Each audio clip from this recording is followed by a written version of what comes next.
جو مخلوق رات اور دن میں بستی ہے سب اسی کی ہے اور وہ سنتا ہے جانتا ہے۔ کہو کیا میں اللہ کو چھوڑ کر کسی اور کو مددگار بناؤں کہ وہی تو آسمانوں اور زمین کا پیدا کرنے والا ہے اور وہی سب کو کھانا دیتا ہے اور خود کسی سے کھانا نہیں لیتا۔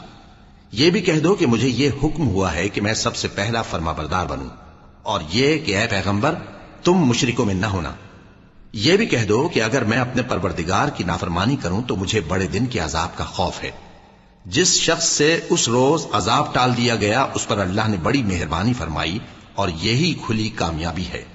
اور اگر اللہ تم کو کوئی سختی پہنچائے تو اس کے سوا اس کو کوئی دور کرنے والا نہیں، اور اگر نعمت و راحت عطا کرے تو کوئی اس کو روکنے والا نہیں۔ وہ ہر چیز پر قادر ہے اور وہ اپنے بندوں پر غالب ہے، اور وہ دانا ہے خبردار ہے۔ ان سے پوچھو کہ سب سے بڑھ کر قرین انصاف کس کی شہادت ہے؟ کہہ دو کہ اللہ ہی مجھ میں اور تم میں گواہ ہے، اور یہ قرآن مجھ پر اس لیے اتارا گیا ہے کہ اس کے ذریعے سے تم کو اور جس شخص تک وہ پہنچ سکے آگاہ کر دوں۔ کیا تم لوگ اس بات کی شہادت دیتے ہو کہ اللہ کے ساتھ اور بھی معبود ہیں؟ اے پیغمبر کہہ دو کہ میں تو ایسی شہادت نہیں دیتا۔ کہہ دو کہ صرف وہی ایک معبود ہے، اور جن کو تم لوگ شریک بناتے ہو میں ان سے بیزار ہوں۔ جن لوگوں کو ہم نے کتاب دی ہے وہ ان کو یعنی ہمارے پیغمبر کو اس طرح پہچانتے ہیں جس طرح اپنے بیٹوں کو پہچانا کرتے ہیں۔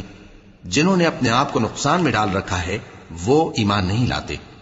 اور اس شخص سے زیادہ کون ظالم ہے جس نے اللہ پر جھوٹ باندھا یا اس کی آیتوں کو جھٹلایا؟ کچھ شک نہیں کہ ظالم لوگ کامیاب نہیں ہوں گے۔